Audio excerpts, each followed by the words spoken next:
सद्गुरुदेव भगवान की जय। श्री रामचंद्र भगवान की जय। श्री हनुमान जी महाराज की जय। गोस्वामी तुलसीदास जी महाराज की रचना श्री रामचरितमानस कलयुग के दीपों को हरण करने में परम औषध है। राम जगत के प्रकाश्य है तथा इस जगत के प्रकाशक राम है। इस जगत में हमारा धर्ममय व्यवहार हो, यही चरित्र की एक किरण है और हमारे मन में भगवत तत्व की स्मृति हो, मन ही मानस नाम से कहा गया है। राम सत्ता, जगत का व्यवहार और मन में प्रभु स्मृति, इसी का अवलोकन है रामचरितमानस। सोनी से सुरुदन परम प्रिय बानी, संभ्रम चली आए सब रानी। बच्चों के रोने की बहुत ही प्यारी ध्वनि सुनकर सब रानियां उतावली होकर दौड़ी चली आ रही है। बालक रूप में श्री राम जी की वाणी सुनकर सब रानियां उतावली होकर राम जी के पास चली आ रही है। गोस्वामी जी कहते हैं, बालक राम की वाणी परम प्रिय वाणी है। जहाँ साक्षात ब्रह्म ही बालक बनकर रुदन कर रहा हो, वह वाणी तो परम प्रिय होगी ही। बालक निर्मल होता है, कोमल होता है। भगवान को निर्मलता अति प्रिय है। निर्मल मन जन सोई मोहि पावा। अंतःकरण चतुष्टय में संतों ने मन को ही बालक की उपमा दी है। जैसे बालक किलोल करते हुए, खेलते हुए, इठलाते हुए कई सारी क्रियाओं को करता है और कई बार उन क्रियाओं में अपना अहित ही कर बैठता है, उसको उसका तनिक भी ज्ञान नहीं रहता। इसी प्रकार से हमारा मन भी है, लेकिन यह मन सब विकारों को छोड़ दे, काम, क्रोध, लोभ से रहित हो जावे, तो यह बालक रूपी राम भी बालक राम हो जाता है। यथार्थता में यह परम वाणी राम की भवन में गुंजायमान हो रही है। यह परम प्रिय वाणी है। परम प्रिय वाणी अर्थात परम प्रिय वाणी वह होती है जो सदैव को मधुर, सुंदर, मन को भाने वाली और प्रिय लगे, वही परम प्रिय वाणी है। वाणियों के चार भेद है, परा, पश्यंती, मध्यमा, भेकरी। किंतु परमात्मा की वाणी है इन चार वाणियों में परा वाणी ही परमात्मा की वाणी है। आज उसी को सुनकर सभी रानियां उस ओर दौड़ लगा रही हैं। जैसे नदियां बिना कारण के समुद्र की ओर गतिमान होती है, वैसे ही कर्ममय केकई, भक्तिमय कौशल्या और ज्ञानमय सुमित्रा, यह तीनों नारियां भगवान की वाणी का आह्लादन सुनकर दौड़ लगा रही है। चतुर्वाणी में यह भगवान की परा वाणी का ही साक्षात स्वरूप यहाँ पर भाषित हो रहा है, जिसको गोस्वामी तुलसीदास जी बतला रहे हैं। हर सीत जहाँ तहाँ धाई दासी, आनंद मगन सकल पुरवासी। दासियां हर्षित होकर जहां तहां दौड़ी, सारे पुरवासी आनंद में मग्न हो गए। तुलसीदास जी कहते हैं, दासियां हर्षित और आनंदमय होकर दौड़ी चली जा रही है। जहां पर कौशल्या भक्ति का रूपक, कर्मयोग केकई का रूपक और सुमित्रा ज्ञान का रूपक है। इन्हीं ज्ञान, कर्म, भक्ति रूपी तीनों रानियों की जो कई सारी वृत्तियां हैं, जो शुद्ध और पवित्र होती है, उन्हीं व्यक्तियों को ही उनकी दासियां यहाँ पर कहा गया है। तथा इनके साथ साथ अयोध्या के पूर्ववासी भी आनंद के मानो समुद्र में ही डूब गए हैं। दासियों के साथ साथ पूर्ववासी अर्थात अंतःकरण में उदित होने वाले अनंत अनंत संकल्प और विचार ही पूर्ववासी है। वह विशुद्ध संकल्प के रूप में पूर्ववासी के स्वरूप है। पूर्ण नाम अंतःकरण का है। अंतःकरण से ही निरंतर विचार उदित होते रहते हैं, लेकिन राम का हृदय रूपी आकाश में प्रादुर्भाव होने के बाद में फिर अंतःकरण से शुद्ध विचार ही उदित होते रहते हैं। वो उदित विचार ही इस शरीर रूपी अयोध्या के पूर्ववासी है। वह विचार ही उसी ब्रह्म आनंद रूपी समुद्र में डूब रहे हैं। दशरथ पुत्र जन्म सुनि काना, मानो ब्रह्मानंद समाना। राजा दशरथ जी पुत्र का जन्म कानों से सुनकर मानो ब्रह्मानंद में समा गए। अर्थात तुलसीदास जी महाराज कह रहे हैं कि पुत्र का जन्म सुनते ही दशरथ ब्रह्मानंद में मग्न हो गए। दसों दिशाओं में आकाश तत्व व्यापक होता है। दसों दिशाओं से दिशाएं गूंजती है। दसों दिशाओं का रूपक है राजा दशरथ, जिसकी गुणवत्ती हमारे कान है। हम शब्दों को कानों के द्वारा सुनते हैं। इसलिए गोस्वामी जी कहते हैं, पुत्र जन्म सुनि काना। इंद्रियों में कर्ण इंद्रिय की ही यहाँ पर बात हो रही है। कर्ण इंद्रिय शब्द की ज्ञानेंद्रिय मानी गई है। शब्द ग्रहण इसी के द्वारा होता है।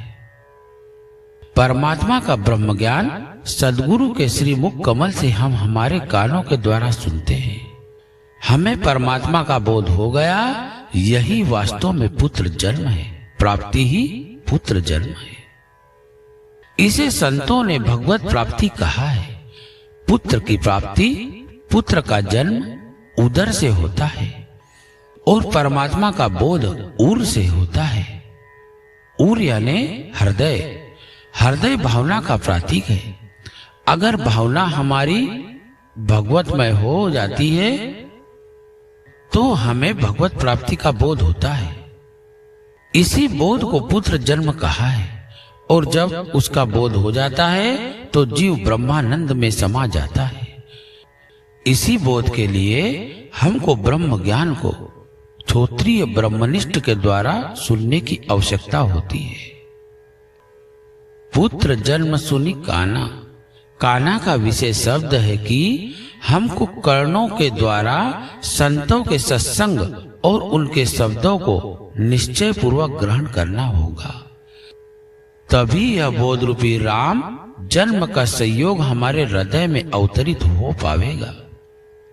जब हम ब्रह्मानंद को कर्णों के द्वारा सुनकर ब्रह्मानंद का अनुभव करेंगे, जब कानों से ब्रह्म ज्ञान सुन लिया, ऐसा दशरथ रूपी जिज्ञासु मूर्तमान रूप से ऐसा दिखाई देता है जैसा वह साक्षात ब्रह्मानंद में समा गया हो।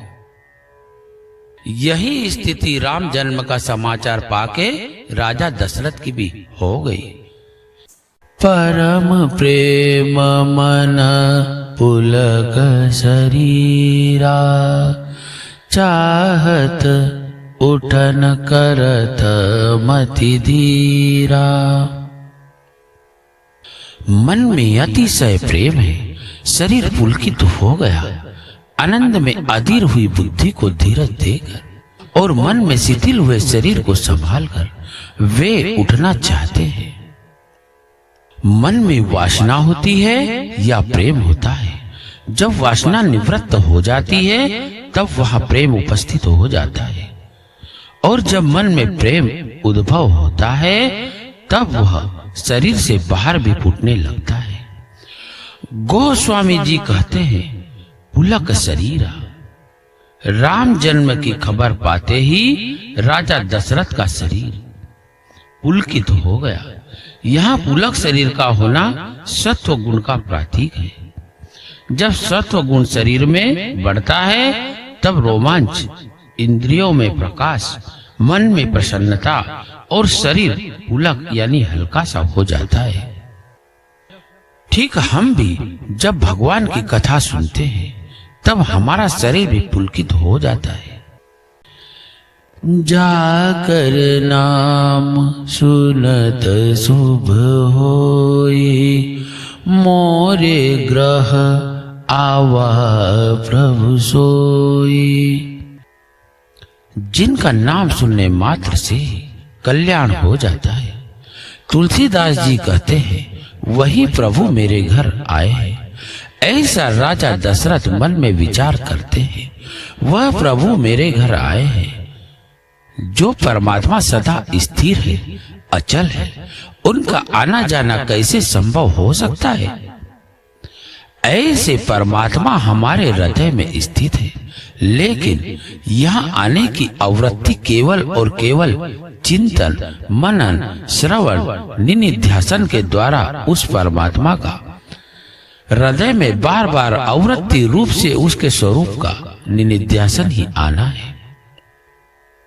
माया जीव को भुला देती है, बार बार हमारे हृदय रूपी ग्रह में, इस शरीर रूपी ग्रह में केवल संसार ही विचार के रूप में आया करता है। मोरे ग्रह आवा प्रभु सोई। तात्पर्य यहाँ परमात्मा का स्थित होने से नहीं है, यहाँ चिंतन में परमात्मा का समा जाना है। जब परमात्मा का ही निरंतर चिंतन हृदय में होने लगे तब तुम कह सकते हो कि मोरे ग्रह आवा प्रभु सोई। अभी तो दिन रात किसी को स्त्री, किसी को पुरुष, किसी को धन, किसी को संसार आता है। ग्रह यानी हृदय ही हमारा ग्रह है, जिसमें जीवात्मा निवास करता है। लेकिन उस हृदय में यदि परमात्मा का चिंतन, परमात्मा का नाम, रूप, लीला, धाम आवे तो हो जाता है, मेरे ग्रह आवा प्रभु सोई। आवा प्रभु सोई, इसका अर्थ है प्रभु यानी जिसका प्रभुत्व, जिसका प्रभाव हृदय पर हो जाए और दिन रात उसी का चिंतन होता रहे, यही प्रभु का ग्रह में आना है। यह साधना की परखता में इस चौपाई को गोस्वामी तुलसीदास जी लिखते हैं। परमानंद पुरी मन राजा, कहाँ बोलाई बजावहूं बाजा। यह सोचकर राजा का मन परम आनंद से पूर्ण हो गया। उन्होंने बाजे वालों को बुलाकर कहा कि बाजा बजाओ। इस शरीर रूपी पुरी का राजा मन है। गोस्वामी तुलसीदास जी ने इस चौपाई में दशरथ जी का नाम नहीं लिया है, केवल मन राजा नाम दिया है। परमानंद पुरी मन राजा, और न यहाँ अयोध्या नगरी का नाम दिया है। इस तात्विक दृष्टिकोण समझे कि पुरी अर्थात हमारे दो कान, दो आंख, दो नासिका, एक मुख, दो मलद्वार, ऐसी यह 9 द्वारें पूरी देही। 9 द्वार वाला शरीर ही हमारी अयोध्या नगरी है। ऐसी श्रुतियां कहती है, जिसमें मन रूपी राजा है। जब मन भी ब्रह्म ज्ञान का अनुसरण करने लगता है तब वह विषयानंद की कला से हीन होकर परमानंद को प्राप्त हो जाता है। और इसी राम जन्म के उत्सव में राजा दशरथ बुला बुलाकर बाजे वालों से बाजे बजवाते हैं। जब मन राममय हो जाता है तब वह अन्य शरीरधारी जीवों को भी उसी के गुणगान में संकीर्तित और सम्मिलित कर लेता है। अर्थात वहां भक्तों के समूह जुड़ने लगते हैं और वह भक्त ताल दे देकर हरि गुण में नृत्य करने लगता है। बाजा ढोल चमड़े का होता है, हमारा शरीर भी चमड़े का ही होता है। हथेलियों के करतल को ऊपर कर करके मन के भावों से उच्च स्वर में गाता है। तालियां हरि कीर्तन में ताल देता है तो समझो यही वास्तव में बाजा बजाना है। हम हरि गुण गाते हैं तब ताल बजा बजा कर हरि कीर्तन करते हैं। इस शरीर से उठने वाली हवनी ही बाजा बजाना है। गुरु वशिष्ठ कह गयौ हकारा, आए द्विजन सहित नृप द्वारा। गुरु वशिष्ठ के पास बुलावा भेजा गया। वे ब्राह्मणों के साथ राजद्वार पर आए हैं। जो ब्रह्म ज्ञान को जानते हैं और जो ब्रह्मनिष्ठ हो जाते हैं वही वशिष्ठ है। वह राजा के द्वार पर ब्राह्मणों को अर्थात द्विजों को साथ लेकर जाते हैं। द्विज कोई जाति वर्ग नहीं। जिसने प्रथम मनन के योग्य मनुष्य देह प्राप्त किया हो, ऐसा नर जन्म निसंदेह संसार में दुर्लभ है। कल्याण के हेतु में मनुष्य जन्म प्रथम हेतु है तथा गुरु के द्वारा जिसका ज्ञान देह नष्ट हो गया है तथा ब्रह्म विद्या के द्वारा जिसका दूसरी बार पुनः जन्म हो गया हो, पुनः जन्म हो, ऐसा ब्रह्मविद ब्रह्म विद्या को जानने वाला द्विज होता है। द्विज अर्थात जिसका दूसरा जन्म होता है। गोस्वामी तुलसीदास जी कहते हैं, आए द्विजन सहित नृप द्वारा। वशिष्ठ जी किसके साथ आए हैं? द्विजन के साथ, जिसका 2 बार जन्म हो, एक तो माँ के गर्भ से और दूसरा गुरु के ज्ञान के द्वारा। ब्रह्म विद्या के द्वारा जिसका जन्म हुआ हो वही द्विज है। बाकी तो सब जातियां वर्ग मनुष्य के द्वारा बनाए हुए हैं। वास्तव में द्विज वही कहलाता है जो ब्रह्म विद्या को जान लेता है। अनुपम बालक देखे नहीं जाई, रूप राशि गुण कहीं न सिराई। उन्होंने जाकर अनुपम बालक को देखा जो रूप की राशि है, जिसके गुण कहने से समाप्त नहीं होते। जो अनुपम है, माधुर्य है, वह रूप की राशि है राम जी। रूप कामदेव का होता है। उसी कामदेव को लजाने के लिए बालक राम राशि रूप राशि के गुणों से भरपूर है। वह पूर्ण है, वह पूर्ण है। उस कामदेव को जो रूप में अनुपम है, क्योंकि रति के प्रति कामदेव का रूप बड़ा अनुपम है, पर उसे लजाने के लिए श्री रामचंद्र बालकपन में ही रूप राशि के गुण से भरपूर है और वह कहने में संपूर्ण नहीं आता। राशि गुण कहीं न सिराही, उसे कहने में कोई समर्थ नहीं है। नंदी मुख सराध करी, जात करम सब कीना। हाटक धेनु बचना मनी, नृप विप्र न कह दीन सियावर। रामचंद्र शंकर हरिओम। फिर राजा ने नांदी मुख श्राद्ध करके सब जात कर्म संस्कार आदि किए और ब्राह्मणों को सोना, गौ, वस्त्र और मणियों का दान दिया। उसके बाद राजा दशरथ ने नंदी मुख श्राद्ध किया। नंदी यानी आनंद अर्थात आनंद का मुख, श्राद्ध यानी श्रद्धा। आनंद को प्राप्त करने में जिसकी श्रद्धा हो गई हो वही नंदीमुख श्राद्ध है।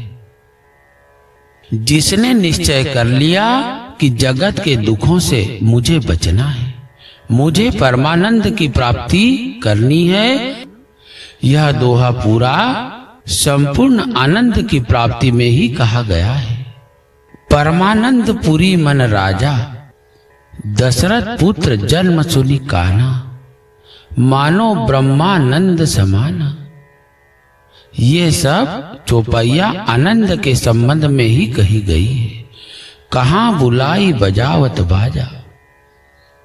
जब मन में उमंग होता है तो संगीत के यंत्र जब सुनने को उत्सुक होता है। यह संपूर्ण दोहा आनंद का ही अंग माना गया है। नंदी मुख श्राद्ध करी, आनंदम ब्रह्मेति व्यजानात। आनंद ही ब्रह्म का स्वरूप है। जब उस पूर्ण आनंद को पाने की चाह किसी जिज्ञासु को हो जाती है, उसी की ओर उसका मुख हो जाता है, उसी की प्राप्ति में वह रट लगाए रहता है। यही नंदी मुख श्राद्ध है।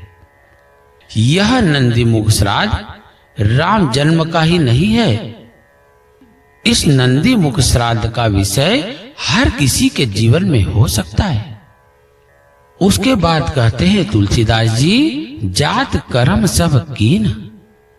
यदि आपको आनंद को प्राप्त करने की श्रद्धा हो गई है, इसका अर्थ ये नहीं है कि शरीर के नित्य कर्मों को भूल जाए।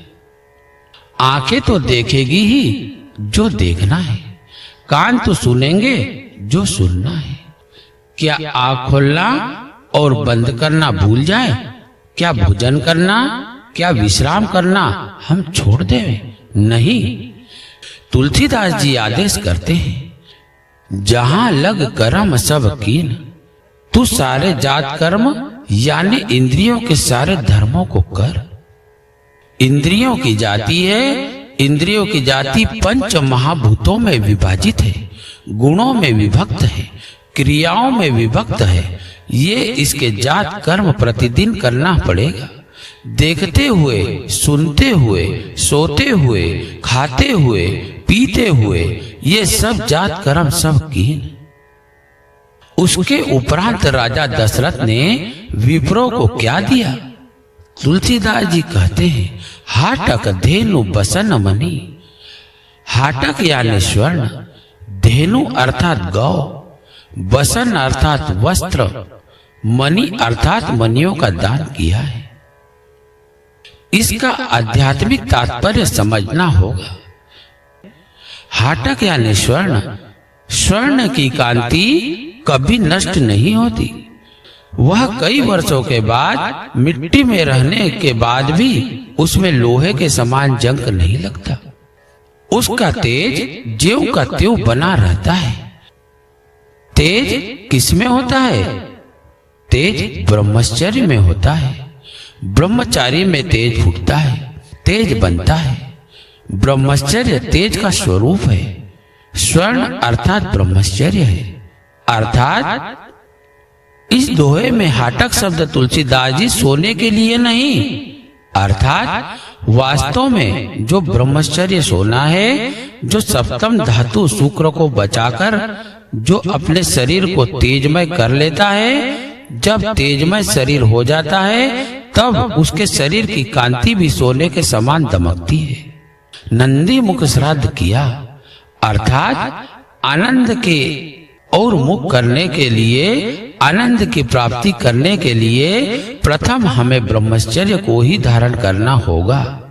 इसीलिए दान की श्रेणी तुलसीदास जी ने हाटक, इसीलिए दान की श्रेणी में तुलसीदास जी ने हाटक यानी स्वर्ण के रूप में ब्रह्मचर्य को पहले रखा। उसके बाद कहते हैं धेनु। धेनु क्या है? धेनु निश्चयात्मक बुद्धि है। जो निश्चय कर लिया ऐसा करना है, उससे जरा भी इधर उधर नहीं होना। जो निश्चय कर लिया उसी को करना निश्चयात्मक बुद्धि ही धेनु है। उसी को करना निश्चयात्मक बुद्धि ही धेनु है। ब्रह्मचर्य के बाद निश्चयात्मक बुद्धि की आवश्यकता लगती ही लगती है। तीसरा दान है बसन। बसन अर्थात वस्त्र। जीव अज्ञान का ओढ़ा हुआ है, वासना का ओढ़ा हुआ है। अज्ञान का तो ताना बाना है और वासना का वस्त्र ओढ़ा हुआ है। तुलसीदास जी दोहे में बसन शब्द लगाते हैं।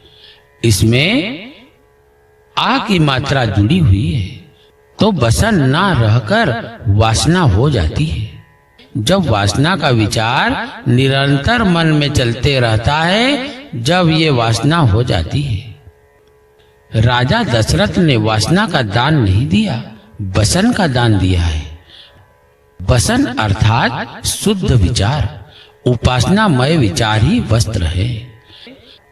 साधक जो द्विज होता है, जो विप्र होता है, वासना को नहीं ओढ़ता, वह उपासना को ओढ़कर बैठता है। उपासना से मन शांत होता है। हाटक यानी ब्रह्मचर्य, धेनु अर्थात निश्चयात्मक बुद्धि, बसन अर्थात उपासना ही वास्तव में बसन है। चौथा दान मणि का बताया है। मणि अर्थात मनन ही मणि है। ये अंतिम दान है। ऐसे 4 दानों का विवरण गोस्वामी तुलसीदास जी बताते हैं, और जिसका क्रम भी उपासना पद्धति में पूरी तरीके से घटित होता है, जिसको जान लेने के बाद साधक की गति उपासना में होकर ही रहती है। हे भक्तों, आज का यह पावन रामचरित प्रवाह यही विश्राम पाता है। जिस प्रकार हर यज्ञ में अंत में शांति पाठ होता है, उसी प्रकार हम भी श्री राम के चरणों में अपनी वाणी अर्पित कर पवित्र विराम देते हैं। हे रघुनंदन, जो कुछ कहा, जो कुछ सुना, सब आपको समर्पित है। हमारी बुद्धि, हमारी वाणी, हमारा प्रयास सब आपके चरणों में समर्पित है। हे गुरुदेव, आपकी कृपा से ही यह कथा धारा चल रही है। आपके चरणों को कोटि कोटि प्रणाम। हे श्रोतागण, आपके श्रवण से ही कथा पूर्ण होती है। आपके मन में जो भक्ति का एक तिनका भी जगा, वह भगवान की कृपा का साक्षात प्रसाद है। जाते जाते आप सब पर एक छोटी सी विनती, यदि राम नाम की यह ध्वनि आपके हृदय को स्पर्श कर जाए, तो इस कथा को आगे बढ़ाएं। श्री राम स्मरण के साथ आज का पाठ यही पूर्ण हुआ। गुरुदेव के चरणों में प्रणाम, संत समाज को वंदन और आप सभी भक्तों को शुभ कल्याण, शुभ मंगल। सद्गुरु देव भगवान की जय।